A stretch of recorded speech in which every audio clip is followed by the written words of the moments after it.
Semana da Pan. Semana da Pan. Tudo o que foi destaque em nossa programação. Olá, sejam bem-vindos à Semana da Pan. Eu sou o Vitor Brown e apresento aqui um resumo dinâmico de tudo o que foi destaque na nossa programação. A terça-feira foi marcada por uma nova derrota da Lava Jato no Supremo Tribunal Federal. STF rejeita recurso da Lava Jato e autoriza acesso de Lula às mensagens de Moro e Dallagnol. Por 4-1, a segunda turma do Supremo Tribunal Federal não acolheu o recurso, sustentado pela subprocuradora-geral da República, Cláudia Sampaio Marques, que alegou manter a jurisprudência do STF. A decisão do STF foi comentada no programa 3 em 1.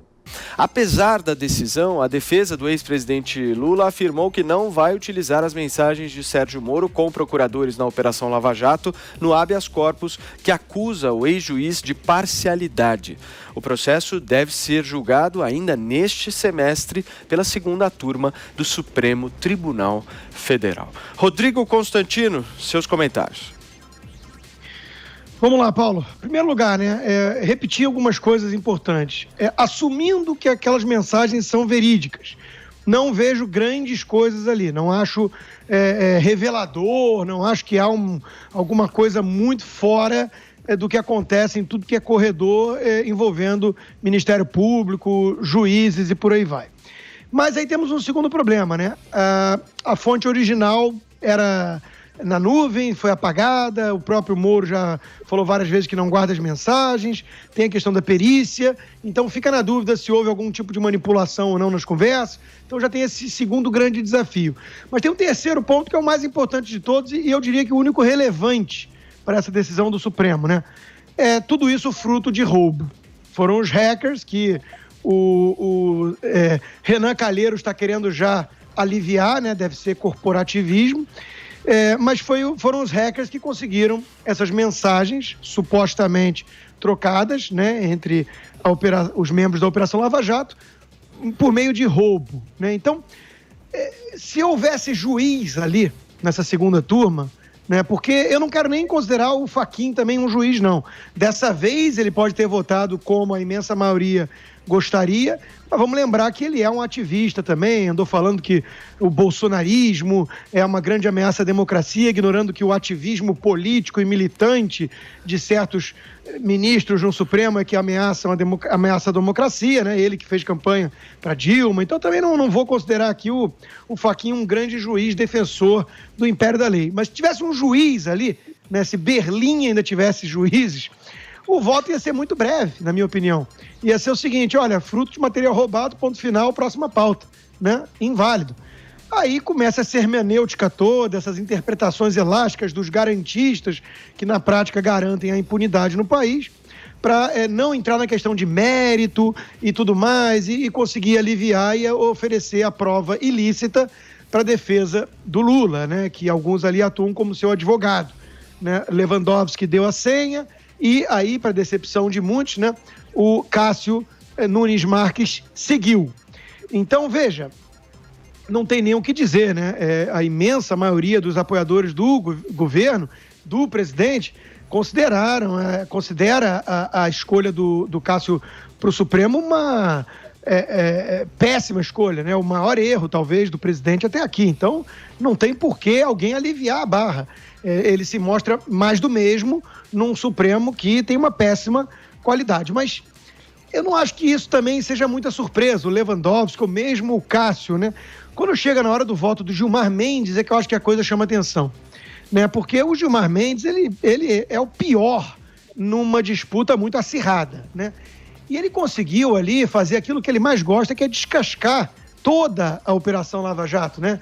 Ele disse que está diante de um caso extravagante, que é o maior escândalo judicial da história da humanidade. Olha as expressões, né? Olha os termos utilizados pelo Gilmar Mendes, né? A República de Curitiba envergonha os sistemas totalitários da União Soviética, da Alemanha Oriental. É disso que nós estamos a falar, né? Então, olha, quando chega no voto do Gilmar Mendes, repito, é que a coisa realmente sai do controle e vira circense.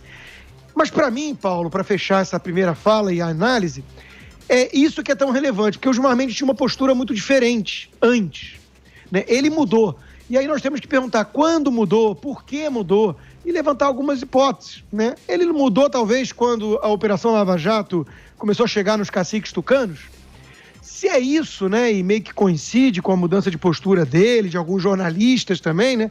Se é disso que estamos falando, a coisa é muito grave, porque significa que esse contra-ataque do establishment começou só mesmo a mostrar serviço quando incomodou os caciques tucanos, né? E isso é muito grave. Então, veja, o PT tem essa narrativa de que o Lula é um perseguido, que a Lava Jato é política. Isso é balela, né? Vários políticos de vários partidos foram alvos, foram condenados, presos, né? Isso é ridículo. O que se sustenta é que os votos do então juiz Moro foram votos técnicos, né? Essas conversas, repito, mesmo verídicas, não tem grandes coisas que abalariam isso, e a própria defesa do Lula já diz que não vai nem usar, né, isso.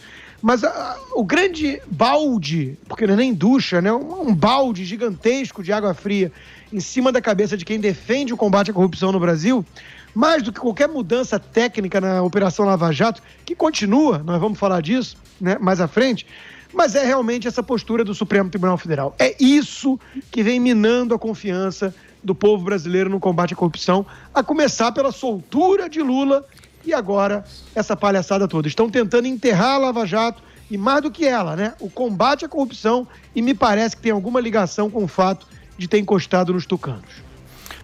Mark, aproveitando que você está por aí em Curitiba, conta pra gente como é que foi a repercussão dessa decisão no Supremo. Foi ruim, né? Foi ruim, os procuradores não gostaram nada, nem os delegados da Polícia Federal. É realmente um balde de água fria para quem acredita no combate à corrupção. Isso porque, Paulo, essa decisão do Supremo é grave, é muito grave. A pergunta que fica agora é: qual vai ser o entendimento daqui para frente? Provas ilegais serão consideradas ou não? Ou a gente revela e depois desconsidera? Qualquer uma dessas duas opções fere o que o Supremo diz defender. Aliás, o que o Supremo tem que defender, que é o Estado Democrático de Direito. Na primeira opção, o Estado Democrático de Direito prevê o devido processo legal. E o devido processo legal não pode aceitar provas ilegais. Neste caso, as mensagens furtadas aí pelos hackers. Na segunda opção, se revelar o que tem lá e depois desconsiderar, a situação é igualmente grave.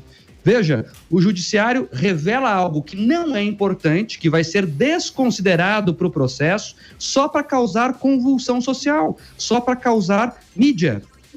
Dessa maneira, o judiciário age como agente político, e não é do judiciário esse papel. E eu não posso deixar de comentar aqui o voto do senhor Cássio Nunes Marques, né? Ele não gosta que chame de Cássio, eu faço questão de falar que o nome dele é Cássio com K, Cássio Nunes Marques, que mostrou bem o seu posicionamento. Está alinhado com Gilmar Mendes e companhia. Ele não argumentou. O voto dele não demorou 5 minutos, apenas acolheu a tese dos advogados de Lula.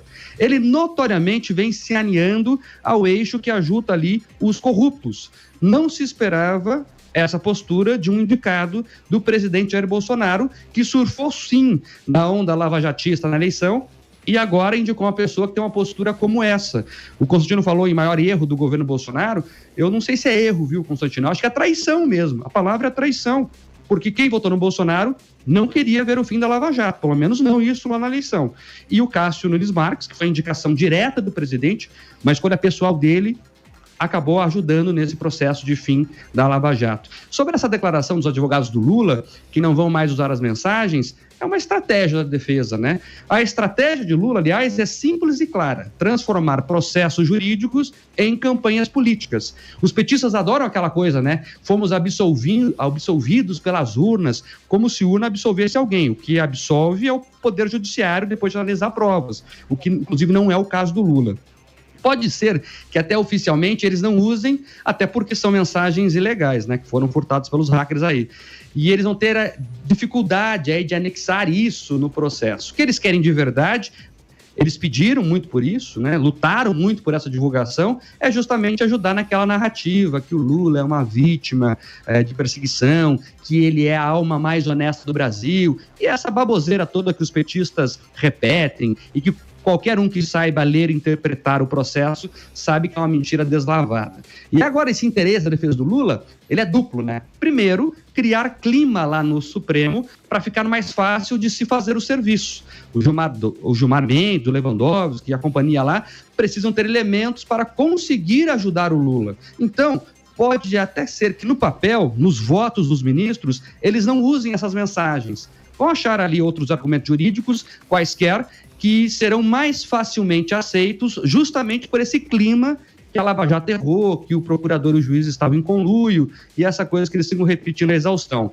Que o Moro foi parcial e que as sentenças têm que ser anuladas. E veja que o Gilmar Mendes levanta suspeitas sobre o Sérgio Moro, que ele teria sido parcial, mas dá entrevista toda hora, adiantando o voto dele, deixando claro que ele vai votar contra a Lava Jato, né? Chegou a chamar os procuradores aqui de Curitiba e o juiz de gangue, de criminosos.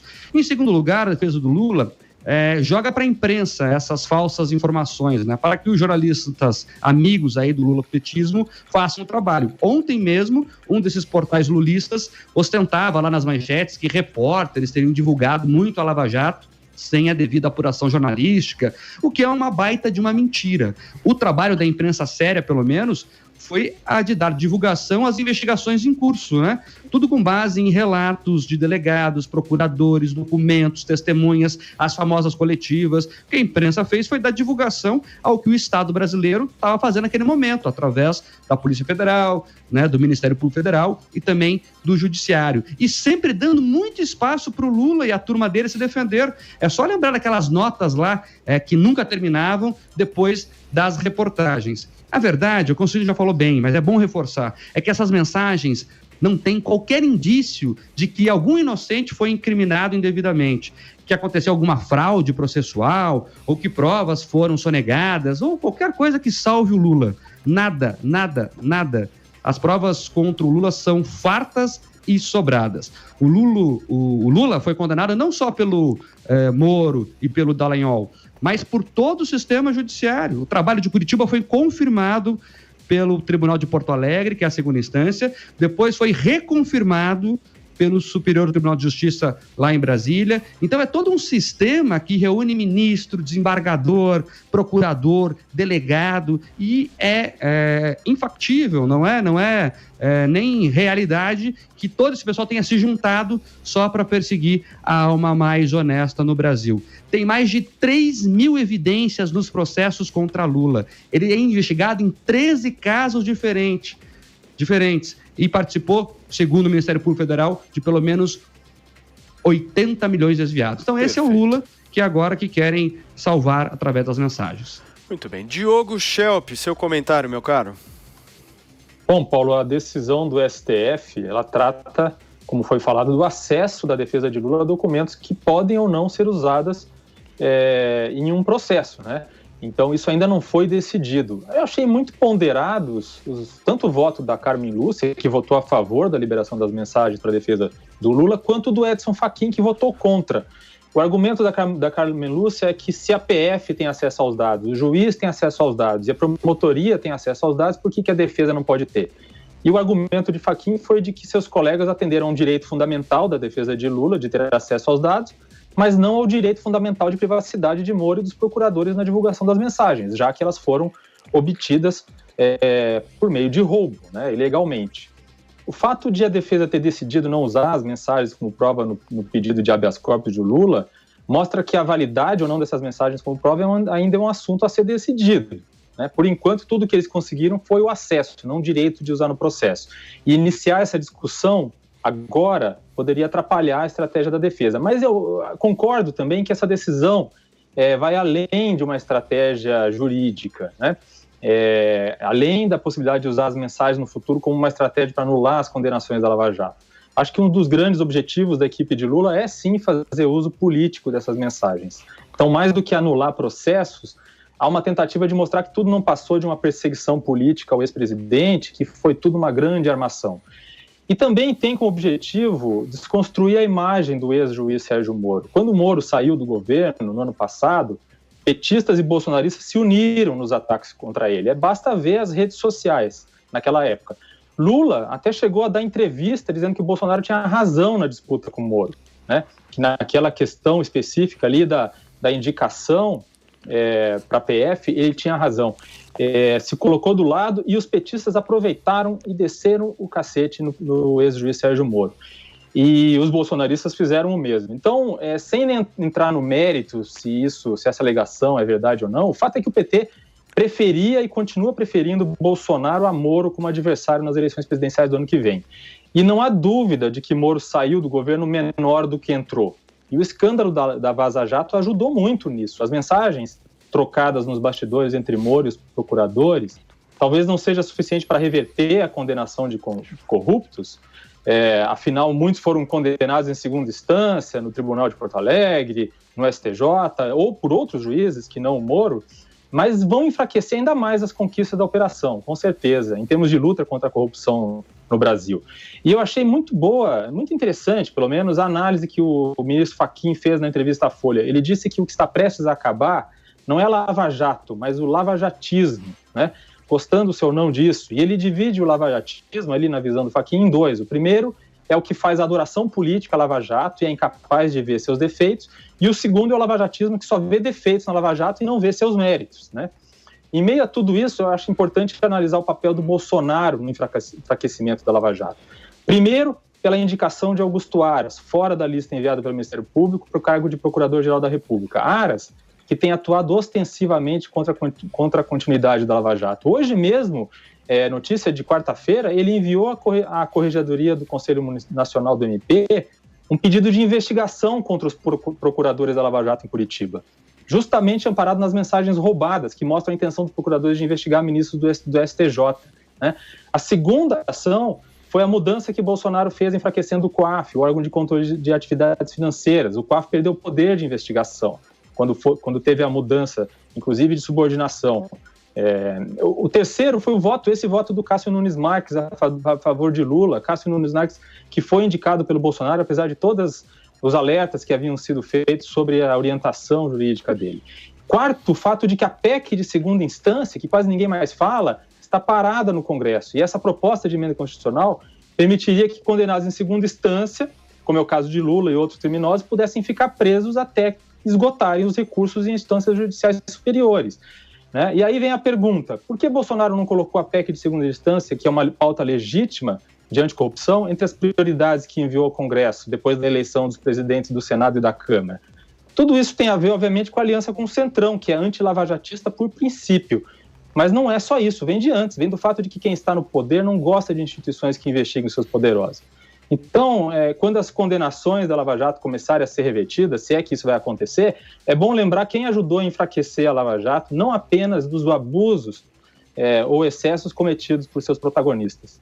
Outro tema que movimentou o noticiário foi o racha no PSDB, que foi agravado após a troca de farpas entre o governador de São Paulo, João Dória, e o deputado federal Aécio Neves. O assunto foi discutido em Os Pingos nos Is. Em rota de colisão com o deputado federal Aécio Neves, o governador de São Paulo, João Dória, foi novamente enfático hoje ao reforçar que a posição do PSDB tem que ser de oposição ao governo do presidente Jair Bolsonaro. Nessa linha de pensamento, Dória voltou a cobrar que Aécio peça para sair do partido. Vamos assistir a um trecho. Em vista que o PSDB, na sua maioria, define que será um partido de oposição ao governo que aqui está, não cabe ao deputado Aécio Neves outra opção. Ou ele se incorpora ao PSDB e passa a fazer oposição ao governo, ou pede para se retirar e vai encontrar um campo, um partido, onde ele possa exercer o seu adesismo e exaltar Jair Bolsonaro, o bolsonarismo e as suas circunstâncias. E todos os demais que queiram também seguir dentro desta linha. Apesar da ênfase na opinião sobre Aécio, o governador de São Paulo hesitou quando foi perguntado se a posição dele era um ultimato contra o deputado mineiro. Ele disse que era uma opinião pessoal e que é preciso esperar um posicionamento do presidente do partido, Bruno Araújo. Ontem, Aécio já tinha reagido a declarações de Dória e reclamado das ações do governador, afirmando que o PSDB não tem dono, que é lamentável que o governador de São Paulo demonstre tamanho desconhecimento em relação à realidade do seu próprio partido. O PSDB tem uma longa tradição democrática, construída muito antes de sua chegada ao partido e que não será sufocada por arroubos autoritários de quem quer que seja. O destempero do governador se deve, na verdade, à sua fracassada tentativa de se apropriar do partido, como ficou explicitado no jantar promovido por ele ontem, que tinha como objetivo afastar o atual presidente, Bruno Araújo, para que ele próprio assumisse a presidência do PSDB. São declarações do deputado Aécio Neves. E aí, Zé, clima tenso por aí, hein? Mas o Aécio Neves não está sozinho, não. Apesar de ter, sim, uma liderança aqui, o líder do PSDB na Câmara, o deputado Rodrigo de Castro, também veio a público dizer que o PSDB não vai para a oposição. E eu vou te dizer uma coisa, eu louvo muito a ida do João Dória para a política e esse esforço dele está tentando aí ocupar esse caminho do centro, essa avenida central, né, para que não fique aí dominada pelo PT. Eu acho bem melhor que seja ocupado por pessoas que racionalizam, pessoas que têm inclusive um estado como São Paulo a administrar, ou seja, conhece a consequência de cada ato impensado na direção de um país ou na política, do que nas mãos aí de aventureiros como o Partido dos Trabalhadores ou do Boulos, enfim, seria um segundo turno desastroso. Mas olha, o governador, ele assustou ali integrantes do PSDB, primeiro com a sugestão de afastamento do Bruno Araújo. O Bruno chegou no PSDB pelas mãos do João Dória. É tradição no partido de que quem está mais propenso a assumir a candidatura à presidência da República, que assuma a presidência, o diretório do PSDB, e no caso foi o João Dória. O Aécio Neves é minoria, mas ainda manda. E ainda a base do PSDB, inclusive político, não está querendo fazer oposição ao presidente Jair Bolsonaro. Não adianta tentar entortar o partido. Quando se diz entortar, é forçar uma declaração que não é real. O PSDB tem sim pessoas que apoiam o presidente Jair Bolsonaro, tem muitos que são independentes e poucos que são adversários, ou seja, a oposição ao presidente Bolsonaro. O governador de São Paulo tenta montar uma frente anti-bolsonarista, que neste momento ainda está com o PT. O que destruiu essa possibilidade foi este acordo que levou para as presidências da Câmara e Senado, um conjunto de partidos e com apoio do presidente Jair Bolsonaro. Então, eu acho bom mesmo que crie essa frente, mas eu estou achando difícil, por exemplo, o DEM e o PSDB entrarem nessa onda de oposição total ao governo. Diga, Fiuza. É porque a diretriz, a linha de ação do governador João Dória, aparentemente, é de uma oposição mecânica, né? Obsessiva. A qualquer coisa que venha do Palácio do Planalto, né? Foi o que nós vimos e eu fico à vontade para falar porque o Dória, no momento da tentativa de virada de mesa do caso Joesley, né, no governo Temer, o Dória teve uma outra posição ali. O PSDB foi bem desleal em relação àquele governo que era o governo de transição do Brasil, né, que iniciou essa agenda que está toda aí. E o PSDB viu aquela gritaria na mídia e quase todo ele debandou. Eu lembro do ex-presidente Fernando Henrique, que eu já elogiei aqui nesse programa sobre política monetária, uma coisa até mais importante, mas ali naquele momento o ex-presidente Fernando Henrique também pedindo renúncia. O PSDB foi para essa linha. E o João Dória, naquele momento, teve a postura mais responsável ali de esperar a investigação. Na verdade, sabíamos que era uma tentativa de virada de mesa e ele soube defender. A partir do bolsonarismo, ele fez esse cálculo. O senador João Dória, ele é muito calculista. O calculismo em si não é um problema se você for for bom de cálculo, né? E se você não tiver, quer dizer, se você tiver responsabilidade nesse cálculo. Mas o cálculo do Dória passou a ser esse, quer dizer, o Alexandre Frota vira um dissidente contra o fascismo, fazendo aqueles discursos histriônicos, né, que o Bolsonaro genocida, e o governador Dória, o recebe de braços abertos e o prestigia no partido. Então, isso é um calculismo mal feito, né? Agora, em relação ao Aécio Neves, a gente sabe assim, até a denúncia, né, até o vazamento daquelas relações do Aécio Neves com Joesley Batista, a gente sabe que o Joesley Batista virou um corruptor, assumido por ele mesmo, né, da República quase toda, e virou também um facilitador, né? Então, assim, tem ações do Joesley Batista que estavam no âmbito de parcerias, até empresariais, e que é claro que a origem é desvirtuada, porque foi o lulismo que enfiou bilhões do BNDES naquele grupo, né, para cacifá-lo desta maneira assim biônica, né? Mas a partir dali aconteceram parcerias de todos os lados e o Aécio Neves caiu em desgraça quando vazou um áudio dele com o Joesley. Antes disso, o Aécio Neves tinha sido um bom governador de Minas Gerais. Talvez aí esteja algum respeito que ele ainda goze dentro do partido. Agora, o que me causa curiosidade, Vitor, é que nessa falsa ética da vacina, aí o Dória e o Aécio estão de mãos dadas, né? O Aécio Neves apareceu aí com um projeto que é de cassação de cidadania de quem não se vacinar, ou seja, de obrigatoriedade de uma vacina, sem nenhum dado científico da própria epidemia, e antes mesmo da vacina ter autorização até para uso emergencial, uma vacina experimental, como a gente sabe. Apareceu o Aécio Neves fazendo, né, indo exatamente na toada do João Dória, que falava sobre a obrigatoriedade de vacina e tal. Então, eu não sei, aparentemente, o Aécio Neves está fazendo uma correção de rumo aí e o João Dória quer deixá-lo pelo caminho. Augusto. Quando foi descoberto o que aconteceu em Minas no governo Eduardo Azeredo, que em dezembro de 2005, quando ele era presidente do PSDB, presidente nacional, e o escândalo do Mensalão não parava de gerar manchetes e tal, eu escrevi que o PSDB deveria imediatamente afastar do partido Eduardo Azeredo e promover investigações, ao fim das quais se saberia se ele era culpado, então deveria ser reconduzido ao cargo, ou culpado, aí ele seria um caso de polícia, ou inocente, portanto, merecedor aí da recondução ao cargo.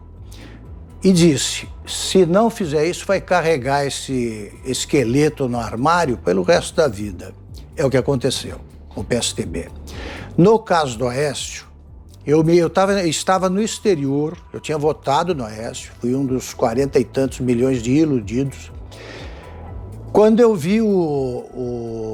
ouvi o áudio com a transcrição com a conversa dele com o Joesley, imediatamente eu fiz questão de interromper as férias para escrever um artigo dizendo, olha aqui, eu só conheci o médico, surgiu o monstro. Então eu me declaro enganado por um farsante, tá? Porque ao contrário dos petistas, eu não faço parte de rebanho, eu não tenho sinuelos que me conduzam.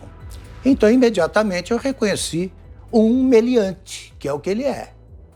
E de novo, o PSDB deve se livrar do Aécio para que não se repita o caso Eduardo Azeredo. O PSDB, como sempre, deixou para lá, né? Vamos tocando, vamos empurrando com a barriga, tal, deu no que deu. O PSDB ficou marcado como um partido que já não tem autoridade para criticar casos de corrupção. Agora vocês notam como as coisas não mudam no PSDB. O problema para o governador João Dória é a suposta tendência bolsonarista do Aécio, e só. Se o Aécio, como ele próprio declarou, disser que é contra o Bolsonaro, continua no partido. Se ele for eleitor do Bolsonaro, cabo eleitoral, ele sai do partido. Quer dizer, não tem nenhuma importância a questão ética ou os crimes de que o Aécio é acusado. O governador de São Paulo não tem nada a dizer sobre isso. Ninguém no PSDB vai levar isso em conta. Depende da posição em relação às eleições de 2022. Não é uma questão moral, É por isso que o PSDB vai ficando parecido com o PT. Oceana. Eu ia falar exatamente isso aí que o Augusto falou. O PSDB vai se encaminhando aí cada dia mais parecido com o PT, até na sua própria relevância, né? A relevância hoje do PSDB, claro, obviamente continua sendo aí um partido grande, mas a relevância junto ao público, junto à sociedade, a conexão em relação às políticas, né, que são colocadas aí à nossa mesa e não aos políticos, essa conexão com a sociedade já não existe mais e já há algum tempo. Então, nesse mundo hoje que a gente vê, né, dessas seitas políticas para todo lado, a gente vê que hoje o antibolsonarismo se tornou aí um braço até do próprio petismo, né? E o PSDB não está se livrando muito dessa pecha aí de estar caminhando para a insignificância, como o PT hoje já caminha aí a passos largos e quase lá, né, na insignificância. Essa fala aí do governador de São Paulo, né, que voltou a cobrar a saída do deputado Aécio, isso aí só mostra que realmente o que Augusto disse, tem que ser contra o Bolsonaro. O problema que eu vejo, Vitor, é que o Bolsonaro hoje a sociedade acordou para políticas, né? Obviamente que existem aqueles que vão sempre rezar a cartilha do Bolsonaro como político, mas o brasileiro está aprendendo a colocar as políticas na frente dos políticos. E se em 2022 aparecer outro candidato que tenha uma agenda liberal econômica, que tenha uma agenda de defesa das liberdades civis, de defesa da Constituição, esse candidato, se não for o Bolsonaro, ele vai entrar em conexão com a sociedade, porque a sociedade agora aprendeu, ela sabe qual é o caminho e vai confiar naquele político que vai defender as suas prioridades, né? Aí a gente pode entrar em outras pautas, né? Armamento, aborto, mas principalmente uma agenda liberal que traga o real progresso para o Brasil. Então, o PSDB hoje, ele não é um partido de oposição ao Bolsonaro. O PSDB virou um partido de oposição a uma agenda liberal importantíssima para o Brasil. Nos últimos dias, o ex-presidente Lula anunciou quais devem ser os próximos passos do PT na disputa presidencial de 2022. A estratégia do partido foi analisada no programa Morning Show. Porque na semana passada, o ex-presidente Luiz Inácio Lula da Silva convocou o ex-prefeito de São Paulo, Fernando Haddad, a colocar o bloco na rua e percorreu o Brasil como pré-candidato do PT à presidência da República em 2022. Haddad, gente, até atendeu o pedido do líder dele, né? Botou o bloco na rua, mas, todavia, porém, parece que o destaque do bloco para o Haddad é o próprio Lula, né, Paulinha? Isso aí, e a gente teve uma entrevista no UOL em que ele, de fato, diz isso, que o candidato dele é o Lula, né? E ele também se mostrou um pouco ressentido com quem não defendeu o Lula até agora. Vamos conferir um trechinho dessa entrevista em que ele se diz pronto e aí pondera. Mas, na verdade, gostaria que fosse o Lula. Vamos ver. Preparado para ser, eu estou há 40 anos. Isso não tem a ver com o fato de eu desejar que a justiça seja feita. Como é que eu vou negar que o Lula está sendo vítima de uma violência e que eu gostaria de que ele pudesse decidir se ou não, com seus direitos restabelecidos? Não tem cabimento uma coisa dessa. Nem os adversários do Lula deveriam deixar de se pronunciar. É ridículo o PSDB não se pronunciar sobre a violência que está sendo cometida contra o Lula. Por que o PSDB não vem a público e diz, gente, deixa o Lula, o outro petista, concorrer à eleição livremente, deixa o povo decidir? É muita violência. Pô, não tem um gesto da direita dita cheirosa, democrática, em relação a uma violência que está sendo cometida. Que tanto medo as pessoas têm de uma pessoa que ficou 8 anos na presidência da República sem atentar contra uma instituição, sobretudo contra aquelas que tinham o dever de combater a corrupção, como ele promoveu. Nossa. Eu sei que o Adriles quer falar, mas ainda tem um outro áudio aí pra gente ouvir. Calma aí. Tem, porque nessa entrevista também se falou ali a respeito do antipetismo e do antibolsonarismo, que na opinião do Haddad, hoje é maior que o antipetismo. Não sei, vamos ver o que ele tem para dizer. Que a rejeição ao... E o antibolsonarismo é muito maior hoje. Muito maior. É um escândalo um país como o Brasil ser presidido por uma pessoa dessa qualidade. Isso é um escândalo mundial, isso não tem nada a ver. O Brasil está fora, completamente fora do circuito, por causa da presidência do Bolsonaro. Foi o maior erro da história da República. Nós vamos daqui 100 anos lembrar o erro que nós cometemos. É um absurdo esse sujeito presidir a República. Uma vergonha. O Haddad também falou de possíveis, enfim, aliados que eles possam entrar para essa eleição, que às vezes até opositores podem, enfim, virar aliados nessa briga contra o bolsonarismo. Esse bloco vai ser bom na rua, Adriles? Você gostou desse discurso? Você acha que o PSDB deveria se pronunciar a favor do Lula nesse momento? Agora melhor, chegou a hora. O que vocês acham? Agora chegou a hora. Sabe para quem que esse discurso é bom? Pro Jair Messias Bolsonaro. O Haddad é um cachorrinho fiel, amestrado, com aparência de limpinho, com aparência ética, que finge que não sabe, e ele sabe, porque ele é um esquerdista bastante leninista nas suas bases, que Lula foi o chefe do maior esquema de corrupção da história. Ele sabe disso, ele é um intelectual e sabe disso, só que ele é um intelectual orgânico, fiel às suas bases.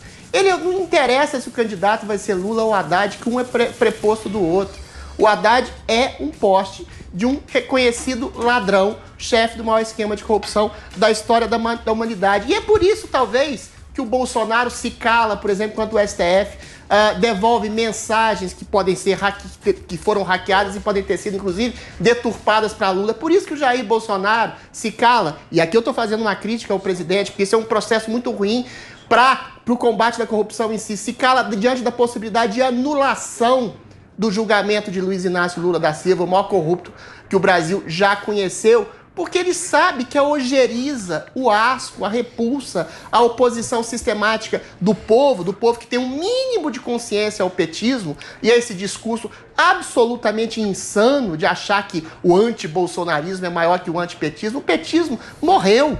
Está praticamente morto, confinado a 10, 15% de lunáticos dentro do seio da sociedade, que não veem qualquer tipo de ato indecente nesse que é o maior ladrão da história do país, que é Luiz Inácio Lula da Silva, e nesse que é um preposto, um cachorrinho fiel, amestrado, limpinho, como se fosse um poodle de Lula. Esse é o sonho dos bolsonaristas, esse é o sonho do presidente, que Haddad ou Lula, que o poste de Lula seja novamente a oposição em um eventual segundo turno, porque eventualmente será massacrado, porque esse discurso absolutamente insano e demente não cola com mais ninguém. Ok, Vini. Agora, o PT, ele acaba confundindo, acho que até o próprio eleitorado, né, Paulo, com essa história de que ora é Lula, ora é Haddad, então as pessoas não sabem muito bem. Porque assim, se o partido definir, em 2022 vai ser o Haddad, então que se coloque, como o Lula falou, o bloco na rua, e coloque o Haddad como candidato. Esquece o Lula. Mas não pode esquecer o Lula. Mas, Vini, nós estamos num processo... Não, peraí. Além desse processo que está sendo anulado, o Lula tem outras condenações. Mas a estratégia perdeu em 2018. Ele já é ficha suja. Não, eu acho que é diferente a estratégia. A estratégia é o seguinte, nós estamos num processo onde daqui a algum tempo, provavelmente, nós teremos a suspeição do Moro. E muito provavelmente, de acordo com o caminhar da carruagem, nós vamos ter a suspensão das condenações de Luiz Inácio Lula da Silva. Se eles descartam agora o Lula, eles então simplesmente... não lançam o Haddad. Então, mas eles estão tentando ocupar um espaço agora. Eu acho que tem estratégia isso. Ô Zé, o que você acha? Você acha que tem tudo para o Lula ser candidato em 2022 e só estão deixando o Haddad lá para ocupar o espaço? Olha, Lula não será candidato, eu tenho toda certeza. Primeiro, legalmente, ele é ficha suja, não pode ser. Mas você acha que não vai ter anulação das sentenças dele? Então, ainda que houver, a anulação, o Lula não será candidato, ele não tem condições de ser candidato, porque, primeiro, a idade, a situação de saúde, a dificuldade de arrecadação. O candidato é o Haddad. E o Lula, que é um animal político, ele entendeu que é preciso mesmo ocupar espaço porque o presidente Bolsonaro está sozinho. O que há aí é uma antiga tese minha de codependência, né? O que é a codependência? É quando um depende do outro para atingir um objetivo, para justificar, por exemplo, posições. A codependência do PT com o PSDB era visível e agora essa codependência. Tanto o Bolsonaro precisa do Lula, quanto o Lula ou o PT precisa do Bolsonaro, os dois, para irem ao segundo turno. O PT sabe que não ganha o executivo. Sabe, tem certeza. O antipetismo é muito forte. Então, qual é o foco? Formar uma boa base no Congresso Nacional. Conversei com líderes do PT que me esclareceram. A ideia é fazer deputado e tentar chegar ao segundo turno. Esta é a meta. Mas para Bolsonaro também é a ideia. Porque ir para o segundo turno com o PT significa vitória, né? Isso. Essa é a estratégia. Mas se a gente for analisar, é bom para o PT ter o Lula candidato e é bom para o Bolsonaro também ter o Lula candidato. Mas é bom para o PT perder outra eleição? É bom para todo mundo, mas eu acho que entre o Lula e o Haddad, para o PT é melhor o Lula. Eu acho, pelo menos tem mais força. Vai lá, Joel. A candidatura Bolsonaro versus Lula é boa para o Bolsonaro, é boa para o PT. Ela só é ruim para um ator dessa história, o Brasil. Nós vamos seguindo no tema aqui, que é o seguinte: eu acho que o Lula... Existe a questionamento se o Lula será candidato. O Zé Maria levantou questões de saúde, de idade, isso tudo ok. Isso pode ser discutido ainda. Quanto à do ficha limpa, ela está caminhando para deixar de ser. Também acho. Está se caminhando para anulação tanto do caso do triplex quanto do caso do sítio. Porque no sítio, embora a juíza que condenou o Lula na primeira instância fosse a Gabriela Hart, a instrução do caso começou com o Moro. E isso vai ser usado juridicamente para dizer que também o caso do sítio tem que ser anulado e voltar lá para a primeira instância para ser julgado tudo de novo. Eu considero isso injusto, porque, olha, se o mérito do caso é sólido, não há nenhuma interferência no mérito do caso, ninguém criou evidências, ninguém falsificou nada. Uma juíza, que não era o Moro, que não tinha conversinha com o Ministério Público, olhou aquelas evidências e condenou. Depois, a segunda instância, também que não tem relação nenhuma, um colegiado de juízes federais olhou as mesmas provas e condenaram. Ou seja, o mérito do caso é sólido. Me parece um esticamento enorme querer anular tudo com base no fato de que o Moro tinha conversinhas ali, conversinhas absolutamente gratuitas. Eu realmente não entendo como é que Moro e Dallagnol fizeram isso, porque totalmente desnecessárias, não alteraram nada no caso, mas eram claramente indevidas, não deveriam estar acontecendo daquela forma. Então, corre o risco, sim, de ambos os casos nos quais o Lula está condenado na segunda instância serem anulados. E daí ele deixa de ser ficha suja e pode concorrer se quiser. Na quinta-feira, o ministro da Saúde, Eduardo Pazuello, participou de uma sessão no Senado para esclarecer as ações do governo durante a pandemia. O episódio foi discutido em Os Pingos nos Is. O ministro da Saúde, Eduardo Pazuello, relatou que a Pfizer se isentou da responsabilidade pela eficácia do uso da sua vacina contra o coronavírus no Brasil.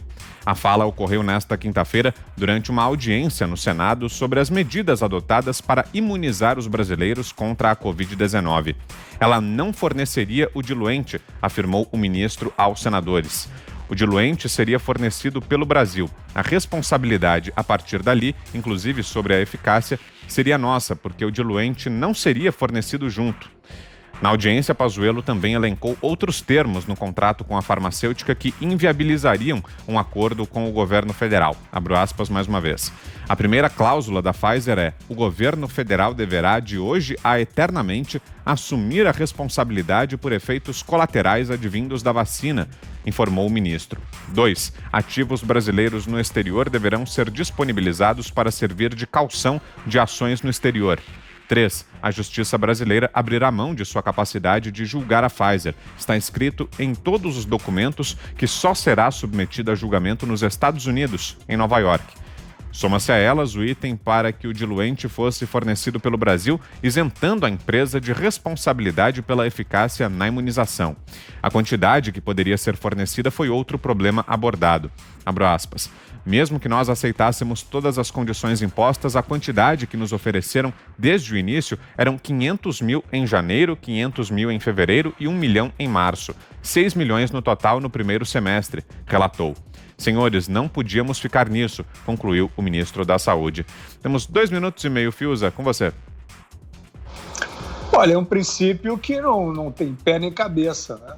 Tem pé nem cabeça. Como é que o produtor do imunizante está imune judicialmente a uma contestação se houver efeitos adversos em quem tomar a vacina, né?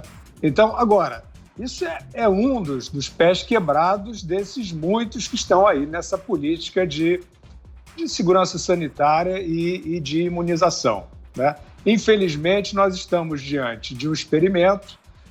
O ministro da Saúde, com toda razão, fala sobre a impossibilidade de assumir esse ônus, porém, está assumindo, né, o Ministério da Saúde, o governo federal e, consequentemente, todos nós, cidadãos, estamos assumindo a conta bilionária do desenvolvimento dessas vacinas, né, que resolveram, por uma pressão política que eu nunca vi igual, nunca vi parecido em nenhum território, né? Você tem no Brasil, hoje, líder do governo querendo dizer para a Anvisa qual é o trâmite de análise e com uma terminologia que eu vou te contar.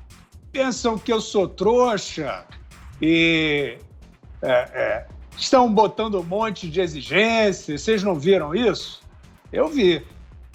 Então, de onde vem? Né? Quer dizer, hoje em dia, então, a certeza da segurança e da eficácia de um imunizante vem de um gabinete parlamentar? Vem da onde isso? Né? O que a gente sabe é que a ciência precisa de tempo de observação.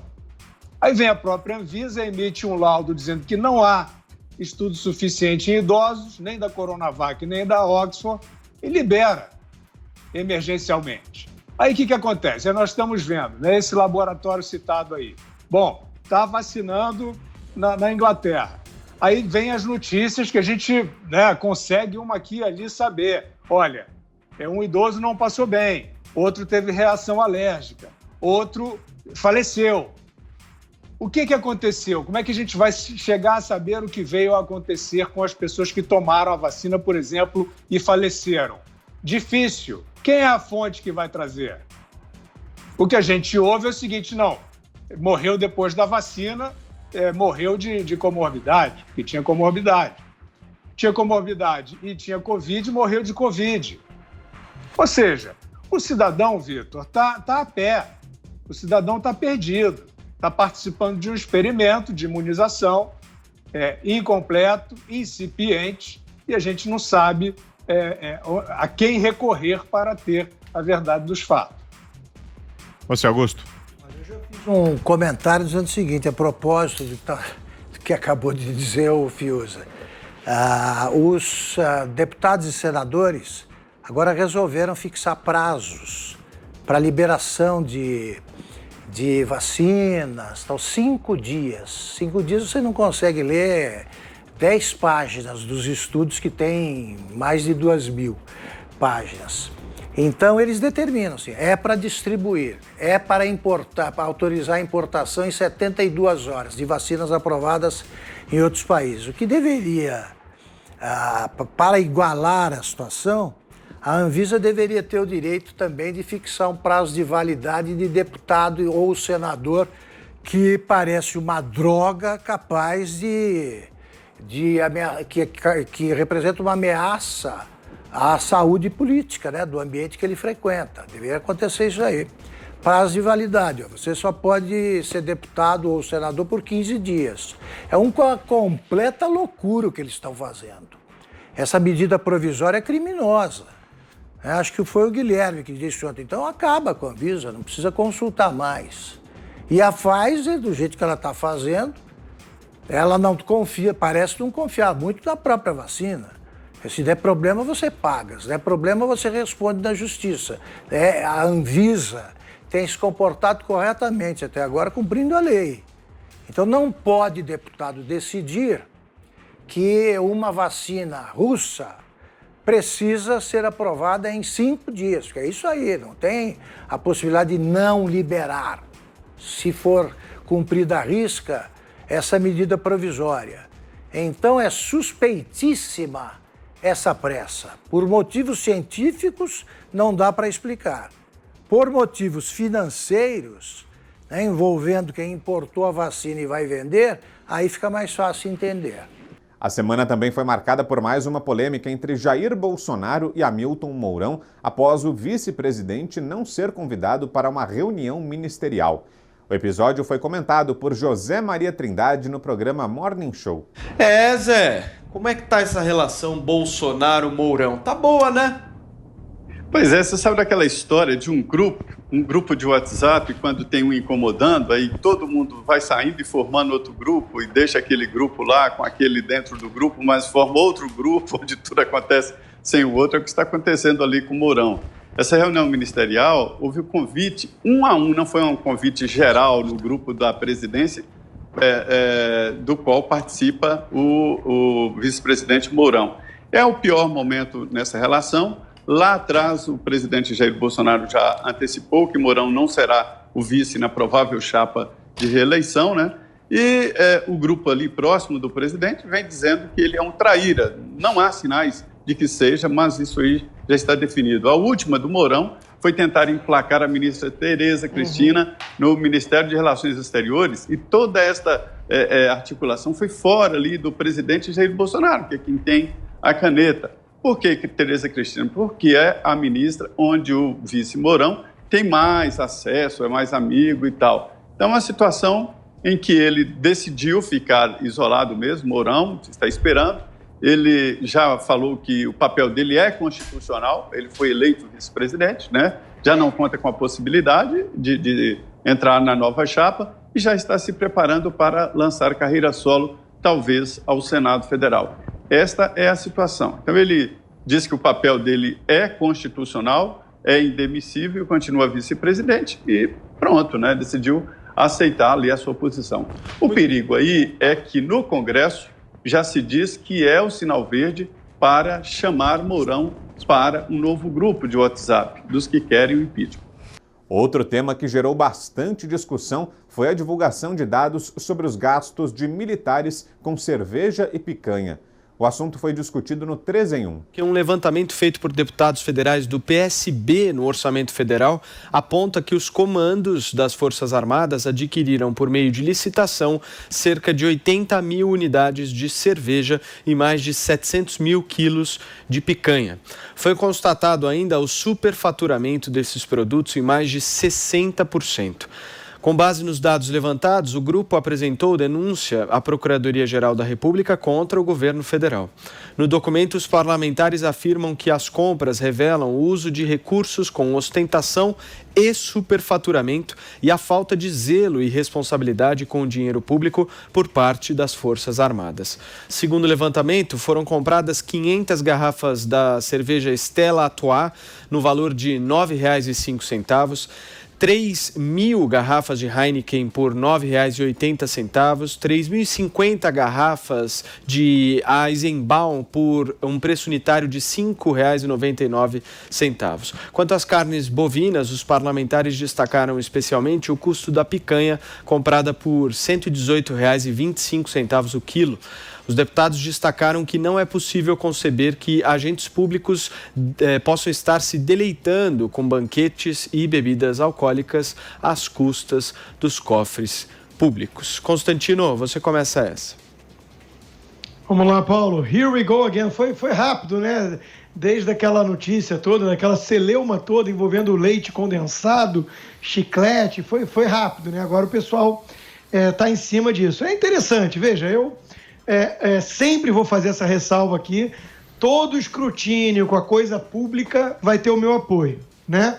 É nosso dinheiro, é o dinheiro da viúva, somos os pagadores de impostos, eu nunca vou chamar de contribuinte, que é um eufemismo, como se a gente festejasse o dia que paga os impostos todos, no caso, trabalhando até maio, só para sustentar a máquina pública, né? 5 meses do ano, e festejar isso. Então, todo cuidado com a coisa pública vai ter sempre o meu apoio, é preciso ficar em cima, é preciso esmiuçar e denunciar. Então, tá beleza. Agora, vem do quê? De um partido de oposição, aliás, tem socialista, né? No nome, pelo visto, só não quer compartilhar e dividir as coisas com os militares, mas O problema para isso é que eu vejo aí algum tipo de narrativa, né? Quando vem o preço unitário, pode ser que tenha algum pagamento exagerado, isso tem que ser explicado. Agora, veja, os números absolutos, né? Tantas toneladas de carne, não sei quantos litros de cerveja, isso já é parte da narrativa, né? Nós estamos falando de 300 mil servidores das Forças Armadas, pelo menos, né? Até onde eu saiba. Então, qualquer número absoluto vai saltar aos olhos.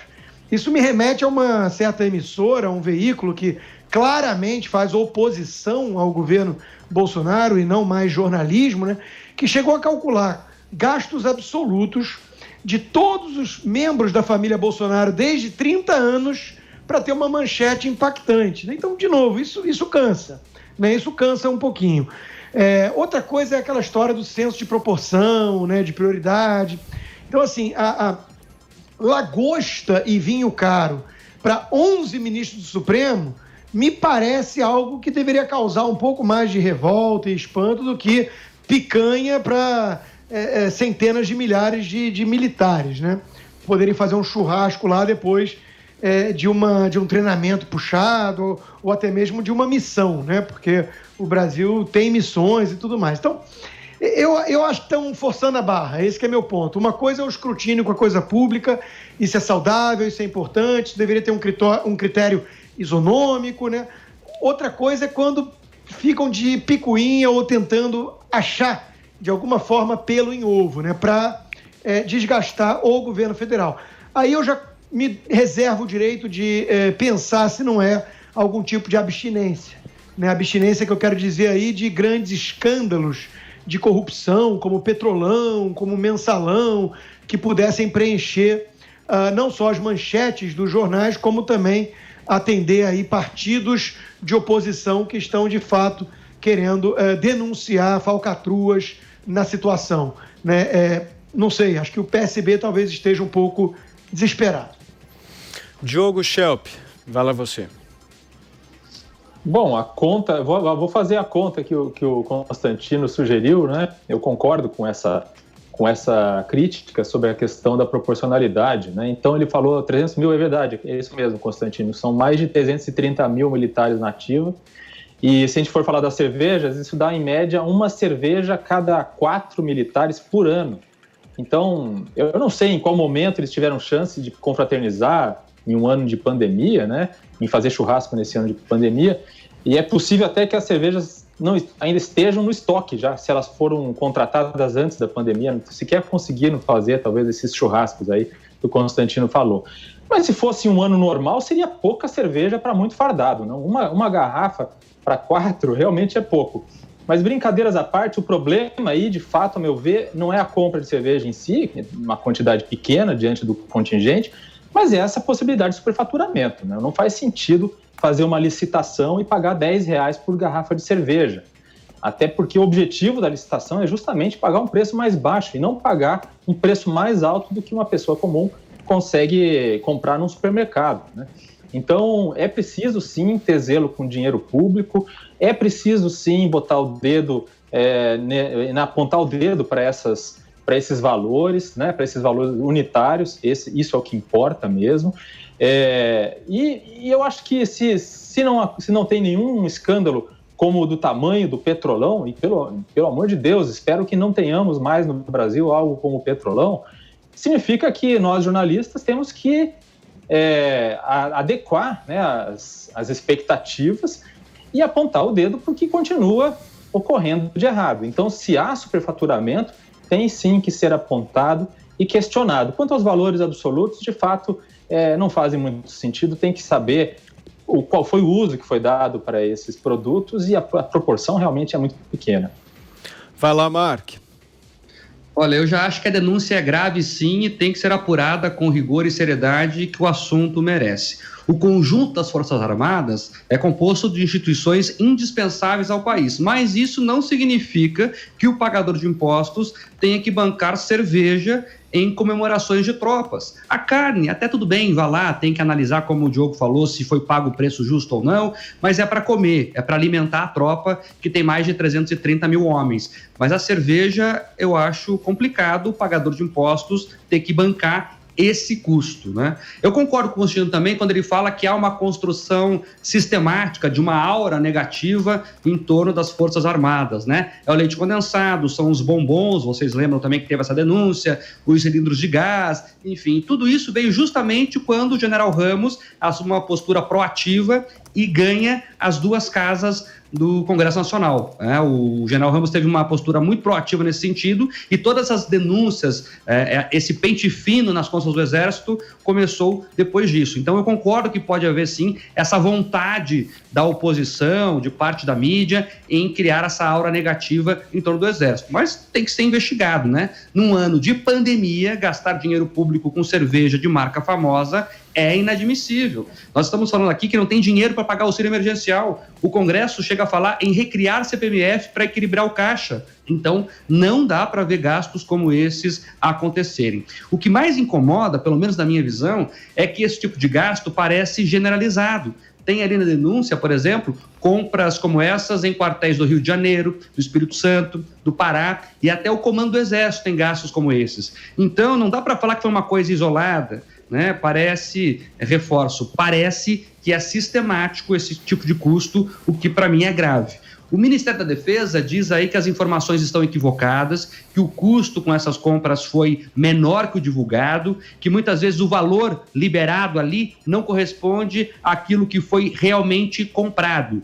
Uma coisa é ter o valor aprovado para comprar, outra coisa é efetivamente fazer a compra, que está apurando tudo. É importante que a instituição explique com detalhes o que está ocorrendo, até para que as Forças Armadas não sejam comparadas ao Supremo Tribunal Federal. Lá sim, eles comem e bebem como reis às custas do povo. Você acompanhou aqui o Semana da PAN, o resumo de tudo que foi destaque na nossa programação. Para mais informações, acesse jp.com.br. Um grande abraço e até semana que vem. Semana da PAN. Semana da PAN. Tudo o que foi destaque em nossa programação.